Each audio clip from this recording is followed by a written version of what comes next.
Goeiemôre, welkom by vandag se oggenddiens. Dit is my gebed dat hierdie boodskap vandag vir jou 'n groot seën sal wees. Deur hierdie YouTube kanaal het God vir ons 'n geleentheid gegee om al meer as 10 miljoen kykers met ons Afrikaanse boodskappe te bereik. En ons glo, dis nog net die begin.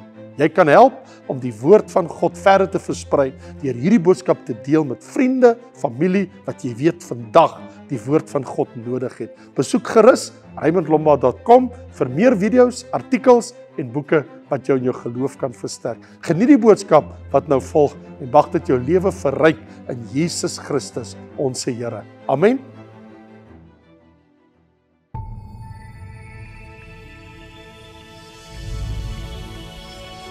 So, die van julle wat nou Sondag kom, julle weet dat ons reis deur die evangelie van Lukas. En waar het ons reis ons vandag? Ons reis neem ons hier in Lukas hoofstuk 18. Vanaf vers 35. Dis die laaste gedeelte. En die volgende keer as ons weer saamkom, dan is ons by Lukas 19. So kom ons lees saam die laaste gedeelte van Lukas 18. Vanaf vers 35.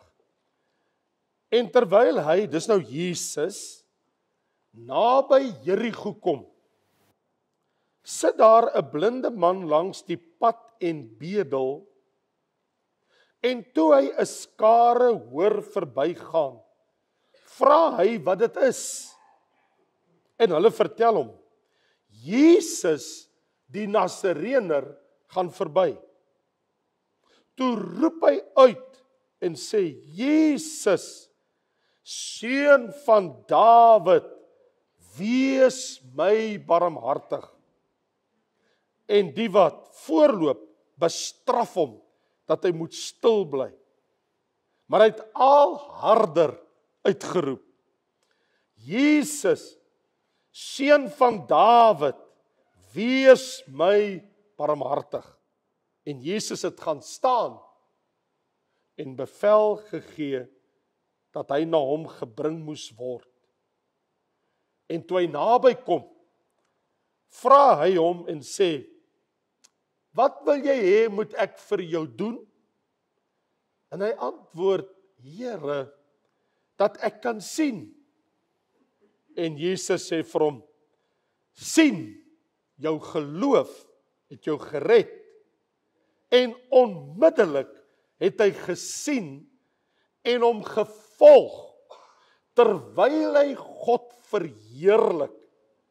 En toe die hele volk dit sien, het hulle aan God die lof gegee. Wonderlik. Vader, dankie vir hierdie kosbare woord vanmôre. Here, open ons oë, dat ons tog ook kan sien wat hierdie man gesien het. Ons bid dit in Jesus naam. Amen. So is baie aangrypend wat hier gebeur. 'n blinde man wat die Christus erken. Hy het dit in sy blindheid gedoen, terwyl hy nog blind was. Wat aangrypend is hier in hierdie gebeure, jy moet onthou, Jesus is op pad Jerusalem toe. Hy is op pad om gekruisig te word. Sy bediening op aarde kom tot 'n einde. Niemand weet dit behalwe hy. En hy is nou by Jerigo. Jerigo lê daar by die dooie see, daar waar die Jordaan uitgemond het by die see van Galilea, die hele land gevloei het. En is so net so diskant die dooie see waar die water invloei en daar's geen uitloop nie. En net voor die dooie see, daar lê Jerigo. Dis ook die eerste stad wat Israel ingeneem het toe hulle na 40 jaar in die woestyn die land in is. En in Jerigo gaan jy maar net op. Ek het al baie daai pad gereis, dis 37 kilometer. Dis maar so 37, 38 kilometer van Jerigo, dan wentel jy op in die hooglande in, gaan jy deur die woestyn Judea, en dan uiteindelik eindig jy in Jerusalem, want jy gaan altyd op na Jerusalem toe. En so, vir oulaas bevind Jesus hom in Jerigo. En langs die pad sit 'n blinde man en bedel. Dis maar vanselfsprekend, wat kan 'n blinde mens anders doen as bedel? Die werk om te doen nie, so wat moet hy doen? In sy geval sit hy langs die pad. Maar wat aangrypend is dat dit is 'n blinde man wat erken dat hy die Messias is, want die woorde seun van Dawid het 'n messiaanse konsep in die Ou Testament onder Israel gehad. Die feit dat 'n man uitroep seun van Dawid is geweldig. As jy dink, niemand in die boek Lukas het dit nog ooit gedoen nie. Ons is op pad na die kruis toe. Niemand in die boek Lukas lees jy het al ooit uitgeroep hy is die seun van Dawid nie. Geen mens nie. Dis die eerste keer wat jy dit in die boek Lukas lees, dat iemand uitroep seun, en dit 'n blinde man. 'n Man wat blind is, roep uit seun van Dawid. Dis aangrypend. En herhaaldelik, nie net een keer nie, by herhaling roep hy dit uit. Iemand wat na Jesus roep, seun van Dawid. Dis vir my aangrypend. Die feit dat dit ook by Jerigo gebeur, ek bedoel die Rosestad, waar 'n blinde man dit uitroep en die skare wat volg, hulle het ook iets te sê, maar dit is anders te sê. Hulle roep nie uit Jesus seun van Dawid nie. Hulle roep uit vir die man, bly jy stil. Ons het aksie hierso. Hier's dinge wat gebeur, bly jy stil. Nou, blindheid in Jesus se dag was algemene verskynsel, maar niemand het nog ooit die oë van 'n blinde mens geopen in die geskiedenis van die wêreld, want dit is gereserveer vir die Messias alleen. Staan in Jesaja 35, dat wanneer hy kom, die Messias, sal hy die oë van die blindes laat sien. So die eerste persoon wat ooit, daar's baie ander mense wat al gebid het, wat die Here mense laat sien het na dit, maar voor Christus het niemand nog ooit 'n blinde mens se oë laat sien nie. En hy doen maar wat hy kan. Wat doen hy? Hy's blind, so wat doen hy? Hy bedel. Hy sit langs die pad en hy bedel. Dis nie 'n slegte plek om daai tyd van die jaar, maar die tyd van die is amper soos by ons. Onthou hier by ons, dis Pinkster oor 2-3 weke van vandag af vier ons alweer 'n Pinkster opstandingssondag, né? Waar as ons nou wil sê, ons praat nie van Pinksterdag nie, maar ons praat van Paasfees. En as ons van die Paasfees praat, ek bedoel, Jesus was op pad met die Paasfees na Jerusalem toe. En ek bedoel, ons vier oor 3 weke om presies te wees, Paasnaweek. En as jy daaroor dink, baie pelgrims reis deur die land Israel vir die Paasfees na Jerusalem toe, want hulle moet daar in Jerusalem die Pasga gaan vier. Josephus, die geskiedskrywer, hy is baie interessant om te sê. Hy sê dat die jaar toe Jesus as die lam van God gekruisig was daar meer as 260.000 lammers daai jaar geslag in Jerusalem. 260 vir 260.000 huisgesinne. Tensy dit 'n baie klein huisgesin was. Want die Bybel sê ons as dit 'n huisgesinnetjie baie klein is, dan moet jy die lam deel, maar andersins sal dit mos nou wees 'n lam vir 'n huisgesin. So jy kan net dink, hoeveel duisende mense gaan op na Jerusalem toe, en niemand wil deur Samaria reis nie. Ek is nou daar ook al verby. Jy wil nie van Galilea deur Samaria gaan, want dan moet jy deur die Samaritane, die Basterjode, jy moet deur hulle land reis. Jy wil nie dit doen. Hulle is die gooie, maar hulle is die honde, hulle is die uitvalsel. Ons werk maar die pad so om, dan kom hulle daar teen die Jordaanrivier, hulle werk die pad daar af, en dan draai jy daar onder, en dan gaan jy op na Jerusalem. Dis maar wat die Jode doen. Dit was nou maar hoe hulle dit gedoen het. En hier sit die man, en Jesus met 'n hele skare is nou pad, want die Paasfees lê voorhande. Hy weet wat gaan gebeur, al die ander dink, dis maar net Pasga soos altyd. En soos wat hulle deur die stad Jerigo reis, daar by die stad, net aan die buitekant van die poorte van die stad, sit 'n blinde man. Vir hom is vandag soos enige ander dag.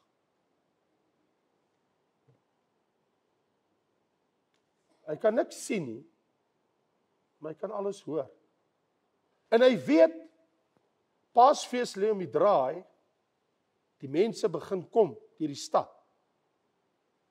Dis vroegoggend, en hy sit op sy gebruikelike plek, het met sy stok daar aangekom, of 'n familie het hom gebring tot daar, waar hy altyd wil wees. En hy weet, hier gaan baie reisigers vandag verbykom op pad Jerusalem toe. Nou sit vroegoggend, nou sit en luister hy hoe die stad, daar so eentjie weg, begin ontwaak. En die eerste beweging van mense en donkies en esels en mense wat vroegoggend maar hulle reis seker wil begin, want jy weet, die 27 km 'n man te perd lê gewoonlik so 30 dae af. Ons kom in die Vrystaat. Ek was jare predikant in die Vrystaat. As ek altyd. Hoekom is dit van Frankfurt tot Villiers 30 km? Van Frankfurt tot Paulroux 30 km. Van Paulroux tot by Senekal 30 km. Van Frankfurt na Kestel toe 30 km. Van Frankfurt na Tweeling toe 30, of van Bethlehem na Tweeling toe 30, van Bethlehem na Ryds toe 30, van Ryds. Hoekom is dit so? Partykeer van Ryds na Bethlehem toe is 60.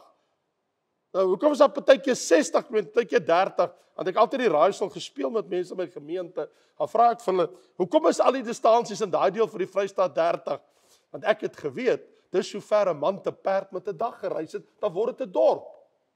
En dis waar die dorp ontstaan het. As die dorp nie ontstaan het nie, dan was dit 60 km. So as jy nou so deur die Vrystaat ry, jy mag gaan kyk gewoonlik. Dan is dit 90 km, is dan 2 dorpe nie tot realiteit gekom. Maar dis baie interessant. So, hy weet, die mense gaan probeer om voor donker, baie mense wil Jerusalem haal.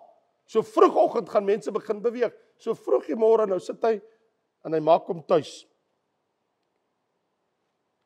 En hy hoor mense, maar skielik hoor hy iets anders. Hy hoor 'n gedruis van mense, 'n skare van mense wat aankom. En hy spit sy ore, want hy kan niks sien nie. En al sy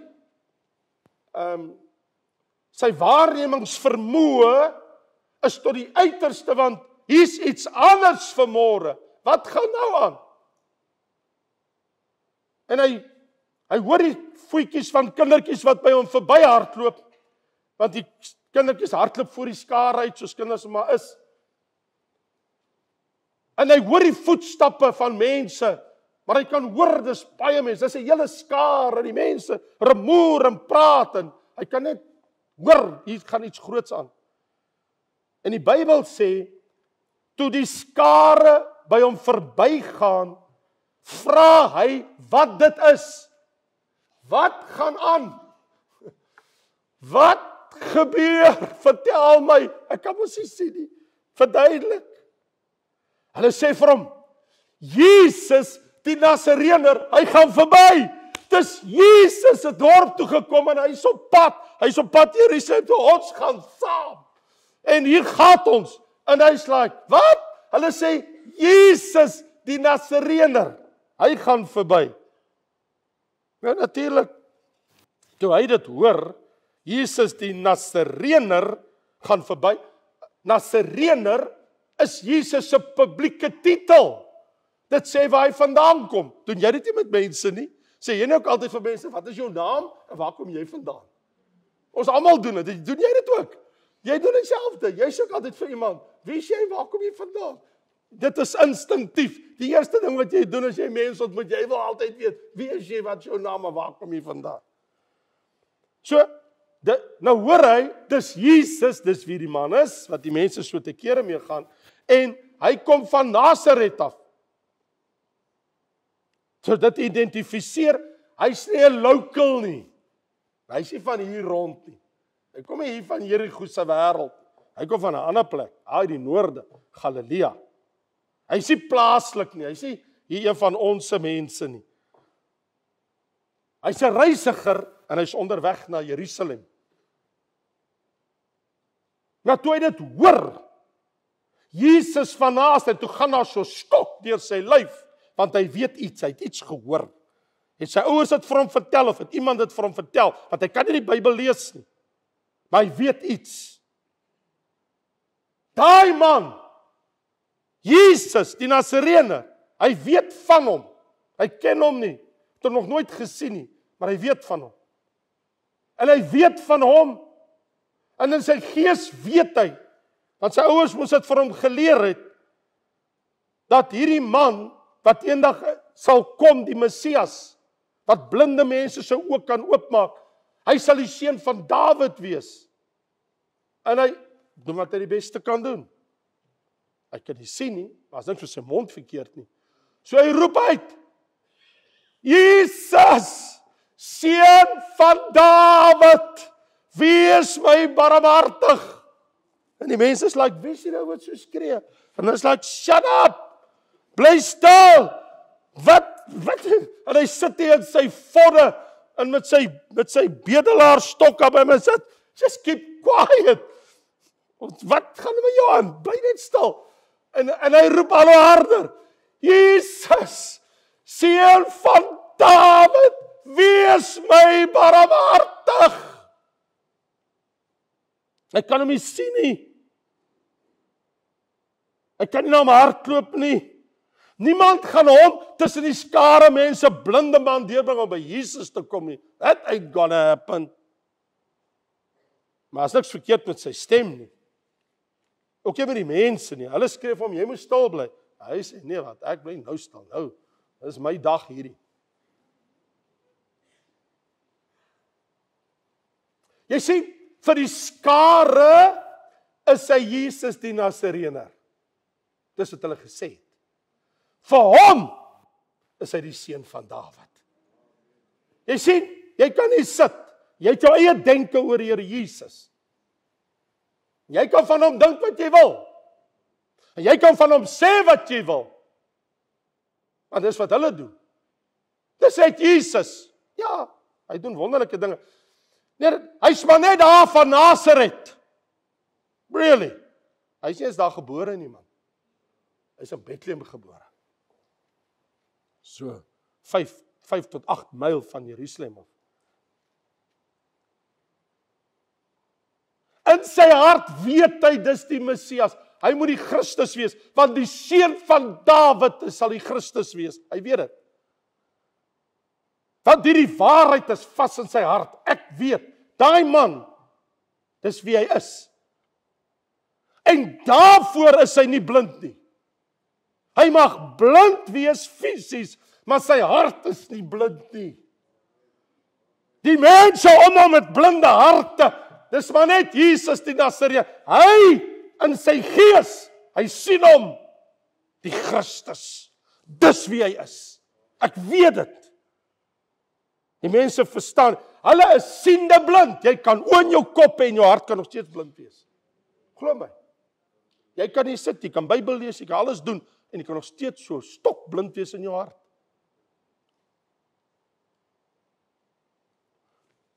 Weet jy wat is erger as blindheid? Weet jy wat is erger as om blind te wees? Is wanneer jy nie weet jy's blind nie. Dis erg. As jy dink jy sien, maar jy sien nie. Dit moet erg wees. Ek bedoel, Jesus het daar vroeër daarvan gepraat.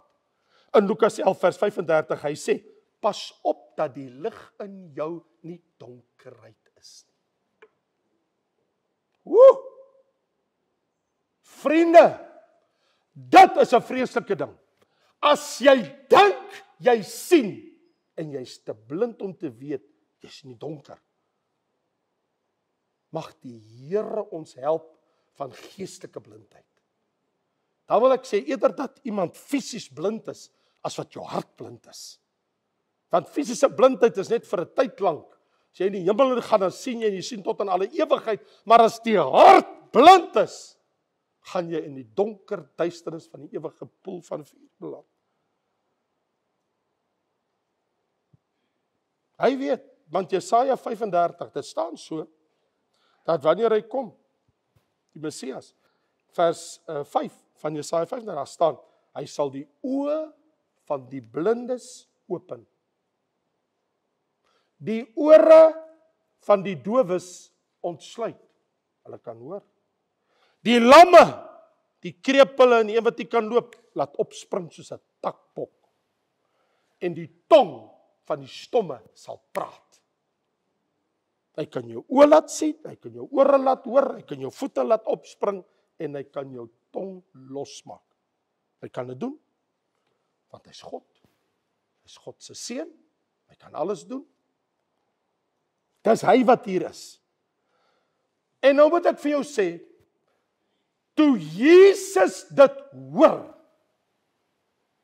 toe stop dit hom in sy voetspore. Onmiddellik. Hy kan nie 'n tree verder loop nie. Daar staan geskrywe. Jesus het gaan staan. Hy stop die seun van God in sy voetstappe. Stop. Net daar gaan hy stil staan.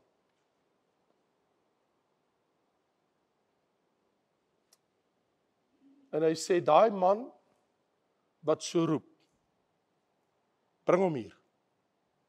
Hy gee beveel, 'n bevel. Bring hom. Bring hom hier na my toe. Jesus kan nie na hom toe gaan nie. Daar's te veel mense wat om hom drom. Maar hy het sy stem gehoor. En ek wil vir jou iets sê. As jy waarlik met jou hele hart na God roep, hy hoor jou. Jy dink hy hoor nie, maar hy kan hoor. Hy sit nie op 'n toilet nie. Want Elia het mos vir die Baal-profete gesê op die berg Karmel, toe hulle self soos met stikkend kerf, toe sê hy, waar is julle God? Sit hy in gepeins, in bepeinsing. In ander woorde, sit hy op 'n toilet dat hy nie kan opstaan. Hy spot hulle. Hy sê, is hy doof, is hy blind, julle God. Dis wat Elia vir die Baal-profete sê. Hy sê, waar is julle God? Sit hy in die badkamer, hè? Hoekom help hy julle nie? Waar is die vuur? Dit kan nie die hemel uitkom nie. En Elia stap net nader en hy sê, o God van Israel, Here, en daar kom die vuur. Want God kan dit doen. Jesus word gestop in sy spore en hy gaan doodstil staan. En hy sê, bring hom hier. En toe daai man by hom kom, het hy Jesus se volle aandag. Want hy het mos erken dat hy is die Messias. En Jesus weet, hierdie mense wat hier om is, hulle is blind. Hulle gaan my nog kruisig. Hierdie skare wat so loop, hulle gaan nog sê, kruisig my. Ek moet nog gekruisig word. Kruisig hom, kruisig. Hy weet dit kom.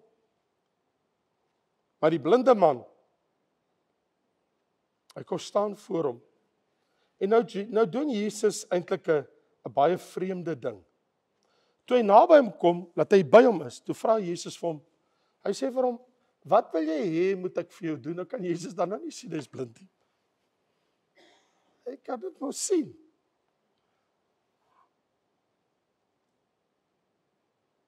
Nie almal wat siek is, wil gehelp word nie, hoor. Want hulle kry baie simpatie van mense, hoor. Daar is mense wat, hulle wil nie regtig gehelp word nie, is vir hulle baie lekker hoe hulle lewe, ander sorg vir hulle. Jesus vra vir hom, wat wil jy hê, wat ek vir jou doen? Sê dit vir my. En hy antwoord, Here, dat ek kan sien. En toe sê, dat ek kan sien. Toe sê Jesus vir hom, sien, jou geloof het jou gered. Dis nou interessant. Thy faith has made thee whole. Dit kan 'n twee betekenisse hê. Dat jy het nou redding, jou oë is oop, jy kan nou sien, of jy het ook saligheid ontvang. Omdat jy het dan bely, ek is die Messias. Jy het dan gesê, ek is die seun van Dawid. En jy het geglo dat ek die seun van Dawid is. Hierdie ander mense glo ek is van Nasaret. Maar jy glo ek is die seun van Dawid. Jy glo ek is die Christus. Daai geloof van jou, jy's gered. Wow. Nie net kan hy sien nie, maar sy siel is ook gered. En nie net is sy siel gered nie, hy begin nou God verheerlik en prys. Hoor wat doen hy? Die Bybel sê, en onmiddellik het hy gesien hom gevolg terwyl hy God verheerlik. Skielik loop hy agter Jesus aan. Jy sien, wanneer hy jou oë open, wanneer hy jou hart open, wanneer jy weet wie hy is, dan loop jy agter hom aan. Dan word jy sy disipel. Dan wil jy hom volg. En jy weet waarna toe jy gaan. en uit liefde is hy die een wat jy sal volg al die dae van jou lewe. En dit is ook die laaste messiaanse wonderwerk wat Jesus doen voordat hy na die kruis gegaan het. Dis die laaste ene. 27 km van Jerusalem af vind hierdie wonderwerk plaas.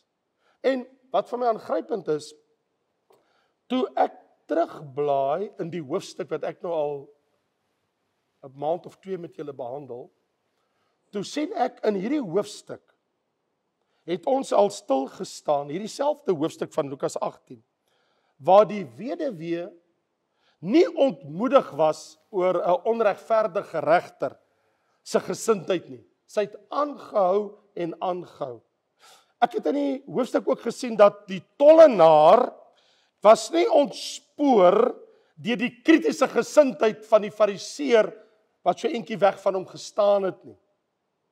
Ek het ook gesien dat die ouers het nie weggebly van Jesus met hulle kinders omdat die disippels se ongevoeligheid geopenbaar het nie. En hier sien ek 'n blinde man, laat hom nie van stryk bring deur mense wat sê jy moet stil bly nie.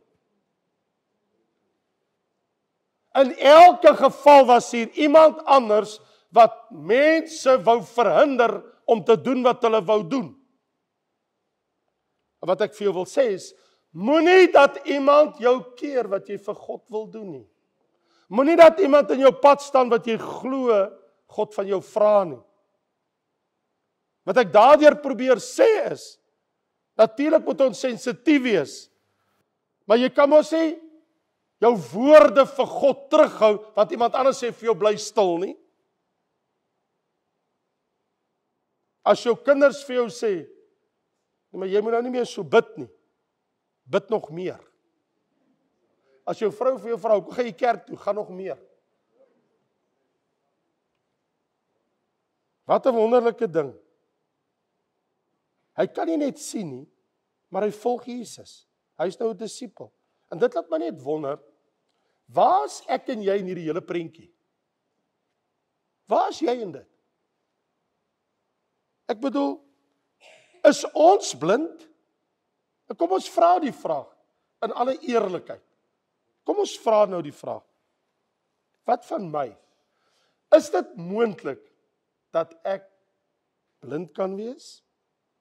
Want behoort ek dan nie my eie behoefte raak te sien, dat ek nie so blind sal wees, dat ek kan my eie geestelike stoksienigheid miskyk nie. Behoort ek nie Jesus te sien vir wie hy werklik is nie? Of is ek nog blind? Is ek soos die mense? Hy sê daar's 'n Nasareëner. Of sien jy hom as die seun van Dawid? En behoort jy nie self uit te roep nie? Hoekom moet ander mense roep? Wat's fout met jou? Hoekom moet jou man of jou vrou of jou kind of iemand roep? Wat's fout met jou? Jy kan mos roep. Seun van Dawid. Jy sien, dit blyk toe vir my, hierdie laaste messiaanse wonderwerk, voordat Jesus gekruisig is, daar's iets baie kosbaar en diep hierin, en dat Lukas dit vir ons geskryf het, en daar's eintlik iets baie interessant wat hy gedoen het. Want hy vertel, hoekom het Lukas dit neergepen, hierdie gebeure, toe hy sy boek skryf, Dr. Lukas, oor Jesus se lewe, in sy wel en wee, tot en met sy kruisiging en opstanding. Hoekom het hy hierdie gebeure ingesluit in sy skrywe? Is dit omdat hy wou hê dat wanneer ek en jy dit lees, en hy het nie geweet, amper 2000 jaar later, ek en jy gaan in 'n kerk sit, en ek gaan dit vir jou lees en met jou dit bespreek nie. Hy het mos nou nie geweet nie. Hy het mos die boek geskryf en gestuur vir Theophilus, 'n man vir wie hy baie respek gehad het. Hy het nie geweet dit gaan op my tafel beland en op jou tafel nie. Dr. Lukas het dit mos nie geweet nie. So toe hy dit geskryf het vir Theophilus, die man aan wie hy die brief geadresseer het, wat was in Dr. Lukas se gedagtes? Wou hy hê dat Theophilus moet verstaan nou, ek en jy dan nou, want ons is in die plek van Theophilus vandag, dat die blinde bedelaar het erken dat Jesus die Christus is. 'n blinde man het dit erken. Is dit wat hy wil hê jy moet weet? En dat dit sy siel gered het om te bely dat hy die Messias, die Christus is. Deur te sê dat hy die seun van Dawid is. En dat hy die ewige lewe ontvang het, omdat hy dit gedoen het, want die Here sê, en jy is gered. En dat hy dit sy lewenstaak gemaak het, om 'n disipel van Jesus te word, want hy het hom gevolg. Nou het Jesus nog 'n ekstra persoon saam op pad Jerusalem toe. Hy word oombliklik 'n disipel. En dat hy God begin verheerlik het, want dis wat gebeur. Wanneer jy by Jesus uitkom, dan begin jy die Here loof en prys. Dit verander jou lewe. Dit is nie vir jou moeilik om dit te doen nie. Maar weet jy wat is vir my die tragedie, wat ek probeer op die spoor bly van die skrywer van die boek. Weet jy wat is vir my die tragedie?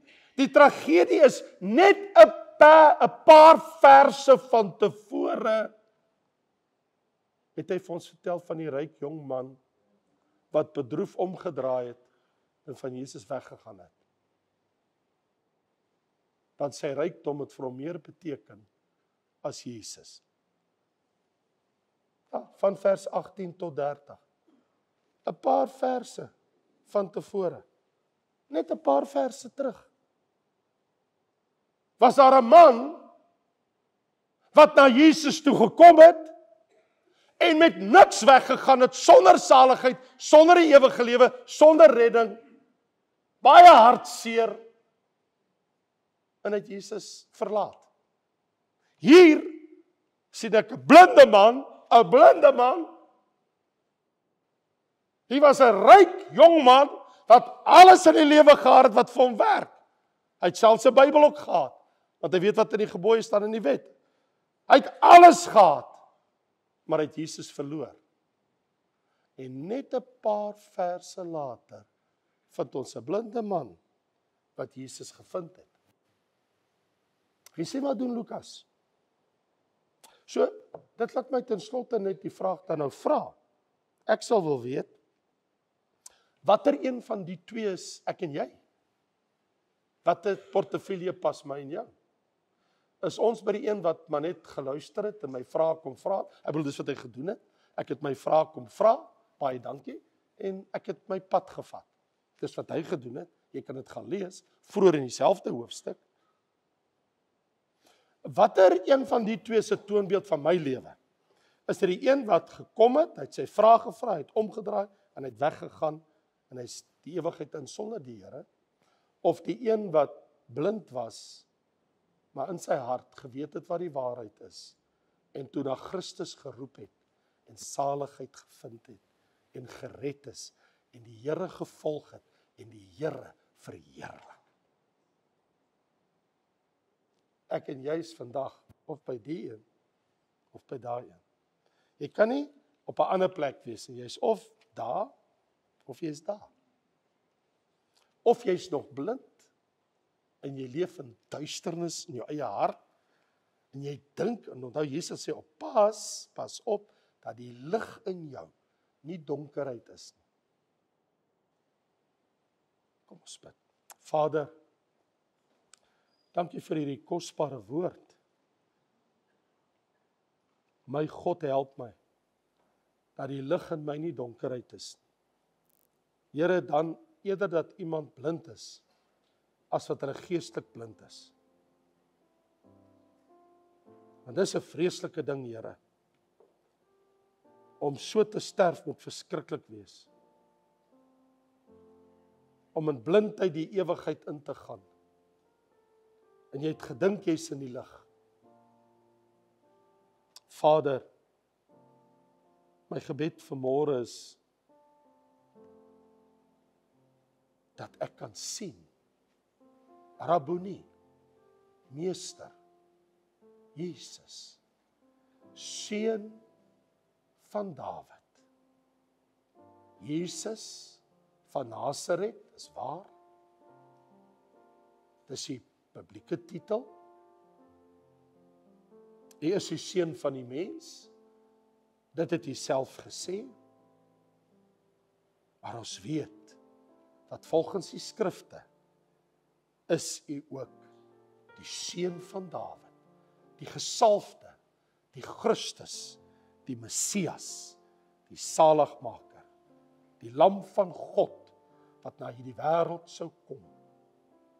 Here, en vanmôre wil ek erken, ten spyte van wat in die lewe gebeur,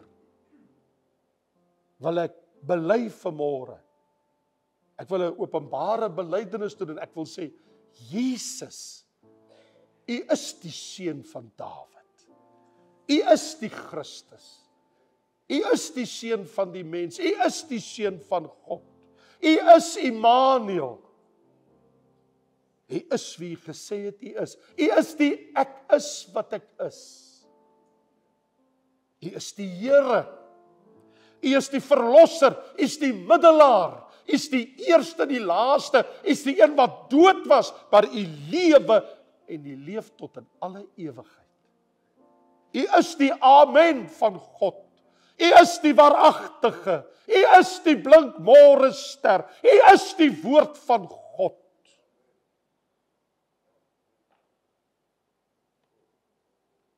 O Here, vanmôre bely ek saam met daardie eens blinde man en ek sê saam met hom, Jesus, seun van Dawid, wees my barmhartig. Wees my barmhartig. Jesus, seun van Dawid. Dankie, Here, vir genade op genade. En dat ons na die troon van genade kan kom, om barmhartigheid te vind, en genade om op die regte tyd gehelp te word. Ons dank U, Vader, vir U seun, Jesus, die seun van Dawid. En al die kinders van die Here sê, Amen. Is hy nie wonderlik nie?